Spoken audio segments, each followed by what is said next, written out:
Yeah, Weege Show special edition here. I think this microphone's on. Let's see if this microphone's on. Watch this. Oh, this is a joke. That wasn't supposed to happen. See this Yamaha banner behind me right here? We're at the Yamaha Wall of Champions. So every year, Yamaha takes all the riders in all the different racing disciplines that won championships and inducts them into the Wall of Fame. And the actual Wall of Fame is at their new motorsports headquarters, which is in Marietta, Georgia, not Marietta, California, where Jeremy McGrath is from. So the champions of 2022 were inducted into the Wall of Champions tonight. That would include Eli Tomac, who won this. This is the actual Monster Energy Supercross Championship trophy. That is the Edison Die Cup, I believe, which goes to the 450 National Motocross Champ. So we'll talk to some of Yamaha's champions tonight in this special edition of the Weege Show. I'll start over here on the ATV side. Joel Hetrick. What's up, bro? Joel Hetrick, who is our national ATV Motocross champ, and we're practically neighbors now. Yeah, we are. So we definitely had to hang out. We do. We had to do it. Although occasionally your name gets brought up because you'll go to Club MX every once in a while, right? Sometimes, yeah. Yes, and people will be like, Brycen used to tell me, he's like, the quad guy is here, and he's kind of hauling ass. And I don't know if you know this, we were trying to get him to race you. Did you ever know this was in the works? Well, I kind of thought it was. Yes. And Justin rode the quad a little bit. Oh, he did? He did, and it was supposed to be really low-key because what was going on. He has other sponsors, obviously. Yes. But yeah, he looked like he fit the part for, you know. He rode it. For the couple turns he did and the couple jumps he went over, he looked like a natural. Did he do some jumps? No, he didn't jump the jumps, he rolled the jumps. Oh, okay. Even air time, a little air time even? Maybe the wheels were off the ground a little bit, maybe. All right. But it wasn't like, you know, we had Heath, Harrison, and Jace ride the quads too. They were sending some stuff pretty good. Jace Owen, yeah. Dissented a little bit. Yeah, he sent it a little bit. Him and Heath they're going nuts. But they tell me you ride dirt bikes too. Yeah, sometimes. Yep. Yeah, I haven't this winter. Actually, Heath, the manager of Phoenix. Yes, Heath Harrison. Bike, so it's his fault, Heath. That's the reason. Yeah, he doesn't give you a bike. I'll blame him because he kind of run, you know, that dirt bike side. He's kind of got it under control. Yes. And they just haven't. Maybe they didn't see my opportunity. I could have went out there and maybe done some races. Get you at Loretta's. And he didn't see my potential, I guess. Heath Harrison's too busy cheating on hole shots at Loretta's. Right. Did I say that?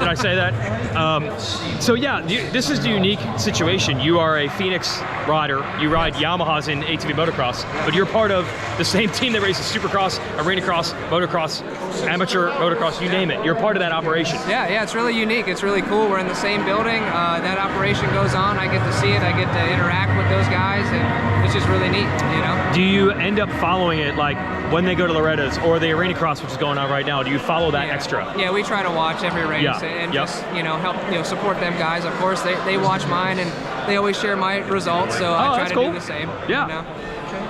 You mentioned tonight, like, now that you're a Yamaha guy, you got to come to this, which is pretty darn cool. It's super cool. Yeah, like we're hopefully gonna get Eli Tomac's autograph. He's talking.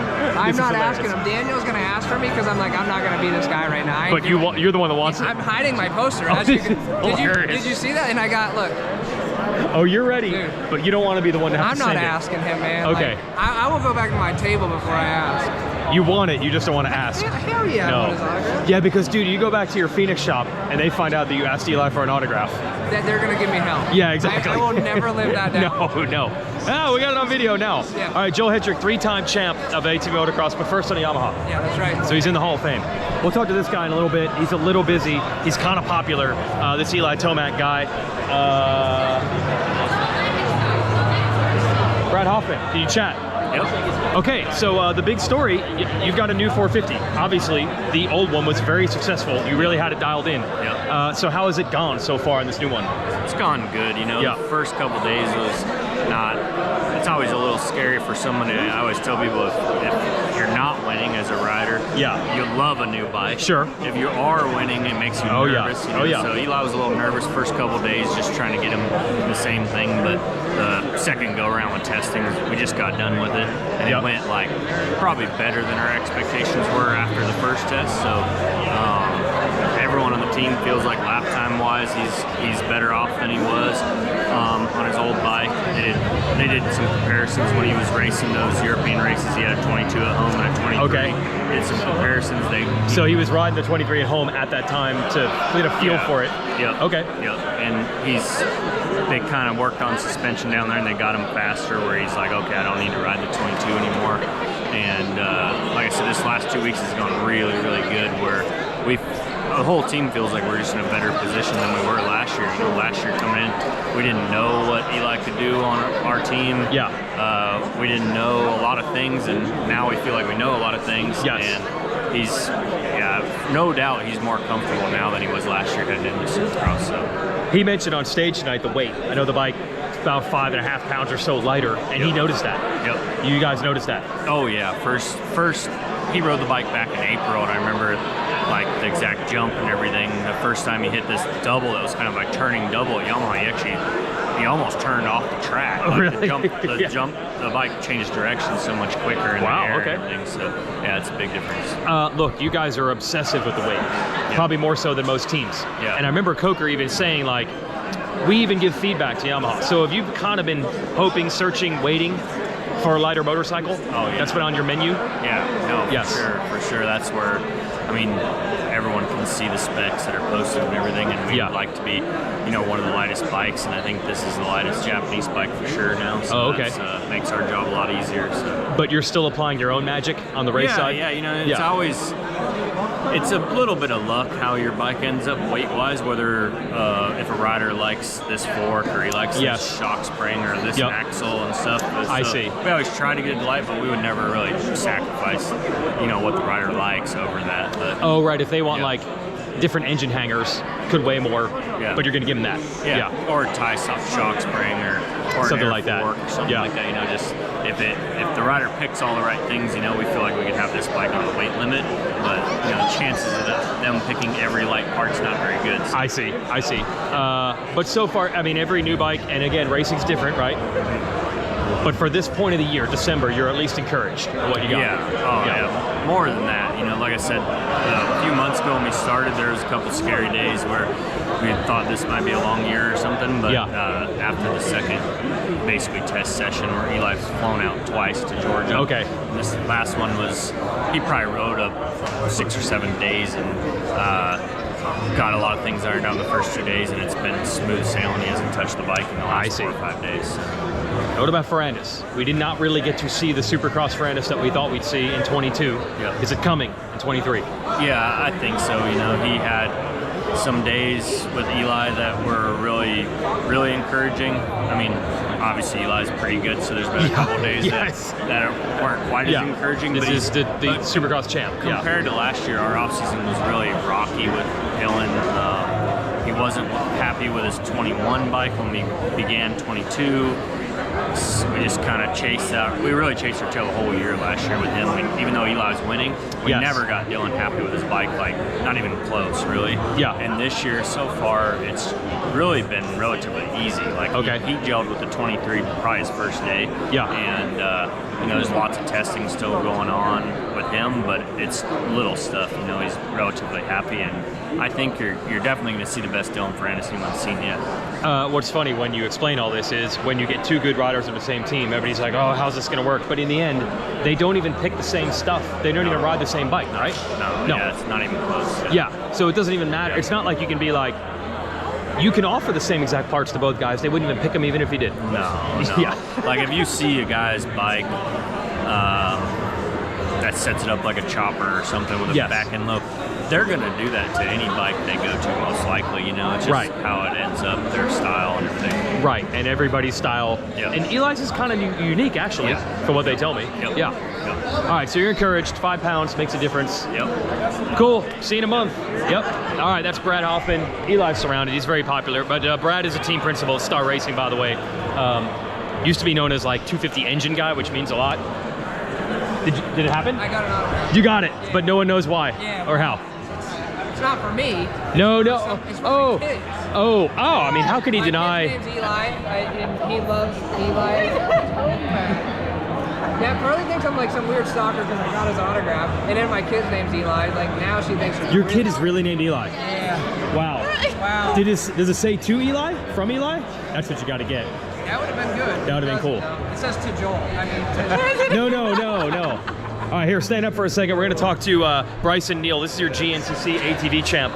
Now, this means a lot because Walker Fowler would just win title after title after title after Chris Moritz did that, after Bill Valance did that, after Barry Hawk did that. So knocking one of these dudes off monumental task. It's not easy, you know. Yeah. All those guys that you listed, they're all tough. They all got grit, and to win this thing, you know, multiple years in a row, it's tough. It's tough. So now, for me to do it once, the real work begins, and I got a lot of pressure because, like I told you on stage, Yeah, dude. I think since '93 when Barry first won it, Yeah. he did it 7, and then Bill 9, and then Chris 6, Walker 7. So Jeez. I'm going to take it as far as I can go, you know. So I'm young. I feel like I'm in my prime. Bike's Yeah. working great, so I'm still motivated as ever. So I'm ready to go. What turned around? I mean, to knock Walker off, and you were able to win races, but to win the title, and honestly, man, it was a really good year. Like, it wasn't even a nail biter. What did you say? You won 8 at 13? Yeah. So what was that jump? How did you make that jump? Well, you know, it takes some time. It took some time for me. Other people have quicker success, but for me, it took me a long time to build up to this. So last year, 2020, I got a couple wins. I think I got 3 or 4 wins that year. Yeah. And I kind of started piecing together. Last year, I was really doing good. Like, I was coming out strong. I was in shape, winning races.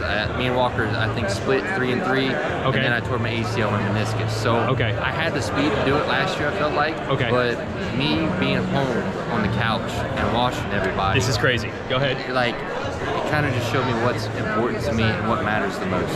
You know, that this isn't forever. I'm here now. I'm going to do everything I can to get this done, because when you're not there, you're not at the races, it really kind of puts it in the spotlight. Like, man, this is what I've done all my life, and to this be taken from me at this point and not be able to go out and do it, this is really what I want to do with my life. I want to give it my all, and I knew I had the speed. I had great people around me, backing me, you know, the program, the bike worked awesome. So basically got upstairs right, and the bike, the fitness, everything flowed great, and man, we just had one heck of a year. And the last thing is, you're actually teammates. It's the same, it's Magna Motorsports with Ashburn. Yes. So the First team time. wins, yes, your team won both titles, the bike championship and the ATV. Yeah, first time in history. So Chris Landers, he orchestrated the whole thing. He called me. We've been great friends for a long time. Yep. He set it up. Jordan Ashburn, XC1. Yep. Me and XC1 ATV. It's never been done in GNCC for one team to back both champions. Yes. So for us to not only come back from the injury that we had, but also to do it with Jordan in tandem and win this, Unreal. it was really a storybook year, and we're just proud. And dude, he's one of the most fun guys. He's such a cool guy. He is. He's Yes. a good dude. Yep. Even did some motocross, showed up at High Point a couple years ago. He's a good enduro rider too, I'll tell you that. Oh. He's really good. Oh, really he good. can rip himself. Yeah. Gosh, it's all coming up. Magna Motorsports, Magna 1. All right, congratulations, Brycen Neal.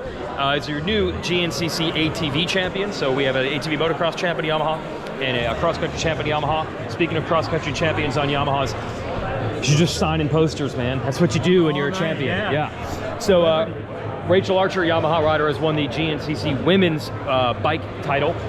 I'll let you sign one more autograph here.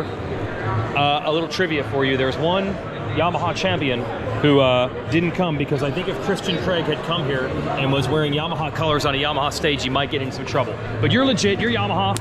Rachel Archer took a long way. Like, where are you from? I'm from New Zealand, Yeah. a little place called Naroma. You know what's funny? I did not know, I remember you racing GNC, I did not know you were from New Zealand until I went to New Zealand. And then I bought a dirt bike magazine there. What the heck is the name of their magazine? I was there in 2019. Yeah, maybe it was Kiwi Rider. Down under. I think it was Kiwi Rider, and you had a column in the magazine. And I was like, wait, she's New Zealand? I didn't even know that. I'm just looking at results. So was America and GNCC on your radar when you were younger? Like, that's where you wanted to be? Yeah, well, Paul Webley, I grew up watching him race, and my dad and everything. Yep. My dad's raced all over the world and stuff. So, yeah, I started training with Paul when I was about 12 till I was about 14 or 15. And Paul Webley, maybe the gnarliest human on earth. yeah. Like, training with Paul's got to be legit. Yep, like, he teaches you how to work, that's for sure. Yes, that guy is an animal. Yep. Okay, so you were working with him in New Zealand or even when you came here? I don't remember his timeline. In New Zealand, Yeah. so he got me a ride with Yamaha New Zealand. Okay. And, Yep. free bikes and everything, and I got the opportunity to come over here, and Randy gave me a bike, and I was able to race a couple rounds, and they offered me an amateur deal for 2019, and then never looked back. Here we are. Yes. But although you won the title, it wasn't easy because I was like, wait, didn't she have Epstein-Barr? You did. You did have Epstein-Barr. Like, what did you announce it at like 4th or 5th race or something like that, right? Yeah, so I actually got it at the end of last year. Me and Becca were in a championship battle. Yes, battling in the wettest race of all time for the title, last year's finale. So I was pretty sick with about 4 races to go. I was dealing with Epstein-Barr. Last season. Yeah. Okay. Yep. And it came down to the last race, and I was able to win that race, but Becca had to get 4th or better to beat me, and she ended up getting 4th because one of the girls in front of her had a mechanical. But in the wettest race of all time. It definitely humbled me, and I came back stronger and fitter and faster the following year, and came in healthy and just got a little too carried away with riding and training and everything, and ended up getting another flare up I see. halfway through the season, and was able to get through it in summer break and get it under control and finish out the season strong. Gagne. What's up? Yo. It's my guy. We work together, great team. We're in the motorcycle section now, so it's perfect for you. All right. It's Jake Gagne, who's won the MotoAmerica Superbike title 2 years in a row. Thanks for making it interesting this year. I'm sure you didn't want to, but you left a little on the table, a couple points, and it came down to the last race, right? Yeah, a lot of good racing this year. I mean, to come down to the last race for a championship is something that I don't think I've ever done, you know, in my couple championships. So it's good to bring the heat to the last round. It made it exciting, and I had a lot of fun. So. Yeah, you never really seem to be that stressed on. I'm not that. I'm naturally pretty unstressed out. I see it, yes. You know, I mean, I just do what I can and do my job, ride as hard as I can, and see what happens. It has to mean something, though. I mean, Danilo Petrucci is a guy that's won MotoGP races, and even fairly recently. So that has to feel good to be able to go one-on-one and win that. Yeah, a guy like Danilo, I mean, with that experience, like you said, I mean, no matter what, if you've won some MotoGP races, you're a bad dude. So I know he was coming to my home turf, my tracks, all that stuff, but all that being said, he put up a good fight. He put up a really good fight, and some of the best racing, one of the most challenging guys I've ever had to race against. So, did it elevate your game? Yeah, no doubt. Are you better than you were last year? No doubt. Yeah, I'm better every year, you know, and I learned a lot this year, making some of the mistakes that I did, being a little smarter. You know, next year I hope, you know, my intention is to be a little bit smarter, you know, try not to throw races away that I don't need to, but still, you know, give it everything I got. So. Remember the road race guy that qualified for a national? That was him. And I got lapped. Stop! You made it. Wait, was that Miller or was that Miller? Yeah, it was Miller. Bro, you motocross track in the world. Yeah, of all the ones. They sucked. But bro, you qualified straight up. Yeah. I don't care if you got lapped. It would have been nice to do a cooler track though. Miller's good for road racing, wasn't so good for the motocross. All right, thanks Jake Gagne, that's your champ. I thought I had him. I thought I had Eli Tomac. I'm like, oh, no, what's it? Not a month before Anaheim, bro. No. Not a month for Anaheim. Did it just after donations? Only after donations. Yes. That was really, hey, I want to say something. I have a photo that I haven't shown yet because I'm trying to be professional, but you called me over to the bike. Yeah, you were even on our bike. You called me over to the bike. You gave me a drink while I was revving your bike. Yep. I just didn't want them to hold it against me. So we're preseason prep time. Yeah, let's take an elevator Let's do it. Oh, this would be cool. Well, we're gonna see the museum anyway. How's it going? How's the preseason prep, dude? Normal stuff. Yeah. Testing for the new motorcycle. I can multitask. No, we're good. I got 4-2 for you. Yeah. Testing, and trying to put motos. That's what you do. But you've been in Florida a little bit of time. Yeah. Is it the same as last? Is that what you did last year? I did something similar last year. Okay. Yeah. Well, don't break what. Don't break what worked. But the big question everybody wants to know is that new bike. So how has that been? I don't know if anyone's gotten a chance to ask you. How's it been? I think we go this way. The 23. Well, I mean, like with any new bike, you have to fine tune it, and that's exactly what I did. Yeah. But the biggest thing about the bike is that it's shed a bunch of weight, and you can really feel it. So I think that's going to work. You always got to go race it and see what happens. But for me, right away, it was like leaning and turning. The thing was awesome. Yeah. Yeah, man. It's good. It's good. Good. True or not true that you actually wanted to try it before you worked out your deal for 23? You didn't want to go in the great unknown. I've kind of heard this story that you might know some people and maybe got some access. Well, the reason I ask is, though, that's an endorsement right there. It's true. Yeah. I requested a ride to 23 before I signed my next year. Why not? Why not? Why not? Yeah, I mean... Hey, and I'm here. I'm here. I'm going to race. Well, that's my point. The bike must have been okay. Yeah. I went out to Corona, California and rode it. Straight up? Straight up. Not even top secret? Nope. Stop. Yeah, he was just doing laps at and it was sometime during the motocross season. Really? Okay. Yep. This is what we do. We break news here. Yeah, so you're good. You know, the one thing I'm sure you'd like to do is start the season. You're always digging out of these holes. Yes. But on a new bike, that might be a little bit tough, but is there a chance at least? Yeah. Can you come out strong? I really want to get an Anaheim 1 win. Sure. Or at least be in the fight at the front of the race there. I mean, so I hope I can do it. You think at this point I could figure it out. even the first motocross this year. I think we're getting better. Okay. We'll see. Okay. We'll see. Do not panic if you throw up a 4th place or something like that. No. Okay. Everything else, hungry, motivated, pressure, all that stuff. It's all good mentally, all that. I mean, yeah, I want to do the best I can to defend that number 1, but I think it's actually exciting that I have this new motorcycle to work with. Yeah. You know, it keeps things fresh again. Yes. So, keep going. You a little something. Yeah, there we go. Yeah, but at no point are you like, man, okay, you race some off-season races.